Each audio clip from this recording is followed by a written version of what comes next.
మీరమంటారు. ఒకటి శనగపప్పు, పెద్ద సగం పెసరపప్పు, మినపప్పు, తొగరపప్పు, ధనియాలు, కొంచెం జీలకర్ర, మిరపకాయలు, పసుపు, షుగరు, ఉప్పు ఇవన్నీ వేసి గ్రైండర్ పట్టాలి.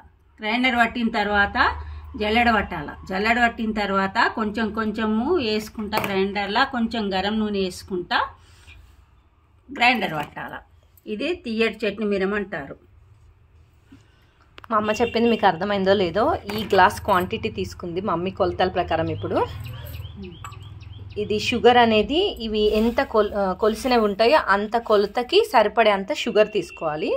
అయితే నాకు స్వీట్నెస్ నాకు ఇష్టం లేదు కాబట్టి క్వాంటిటీ తక్కువ తీసుకున్నాను. బాగా స్వీట్ తినాలనుకున్న వాళ్ళు షుగర్ వేసుకోవచ్చు. ఇవన్నీ విడివిడిగా వేయించాలి. ఇవన్నీ విడివిడిగా వేయించుకోవాలి దేనికి దానికి.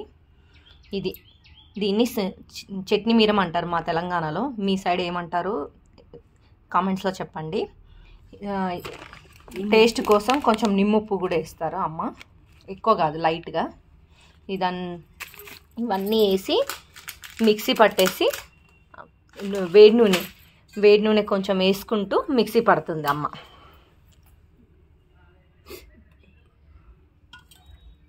అట్లా మిక్సీ పట్టేసి ఇది 1 year వరకు స్టోర్ ఉంటుంది. ఇది మ్యారేజ్ అప్పుడు మా తెలంగాణ సైడ్ మ్యారేజ్లలో కంపల్సరీ వేస్తారు. ఇదిగోండి నిమ్మప్పు క్వాంటిటీ ఇగో చూపిస్తుందమ్మ, ఇంతవరకు వేస్తారు. ఇదిగోండి ఇంత, ఒక టేబుల్ స్పూన్ అనుకోండి. టేబుల్ స్పూన్ కూడా కాదు, చాలా తక్కువ వేస్తుందమ్మ. జస్ట్ టేస్ట్ కోసం వేస్తుంది నిమ్మప్పు అనేది. అది వేయకున్నా పర్వాలేదు, అది మన ఇష్టం. చింతపండు వేసుకోవచ్చు దానికి బదులుగా. చింతపండు ఆయిల్లో ఫ్రై చేసి వేసుకోవాలండి.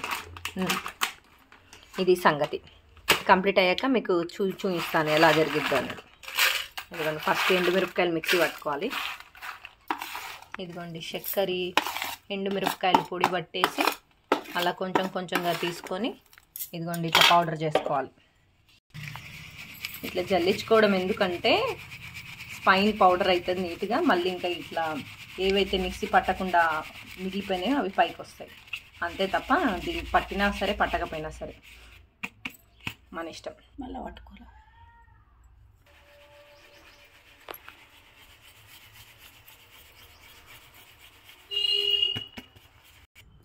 ఇదిగోండి అన్నీ మిక్సీ పట్టేసింది అమ్మ, ఎండుమిరపకాయలు పప్పులు.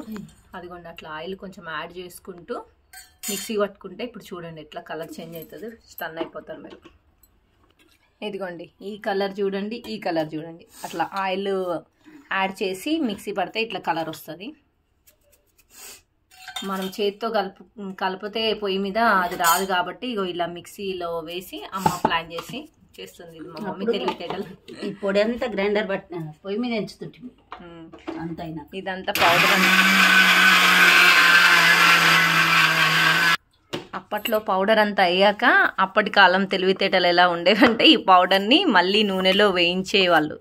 ఈ కలర్ వచ్చే వరకు, ఈ పచ్చి వాసన టేస్ట్ పోయే వరకు అని ఫ్రై చేసేవాళ్ళు. ఇప్పుడు అలాంటివి లేకుండా మా మమ్మీ చిన్న తెలివితేటలు చేసి అదిగోండి ఇట్లా ఆయిల్ వేడిక్కిచ్చేసి అందులో ఆవాలు జీలకర్ర వేసుకున్నది. అది కాస్త నూనె యాడ్ చేసుకుంటూ మిక్సీ పట్టేస్తుంది. పని తగ్గుతుంది, నూనె కంప్లీట్గా చట్నీ మీరానికి పట్టుకుంటుంది. పట్టుకున్న తర్వాత ఇదిగోండి ఇట్లా కలర్ చేంజ్ అవుతుంది. అయిపోయింది చట్నీ మీరం. యమ్మీ యమ్మీ టేస్టీ టేస్టీ రెడీ.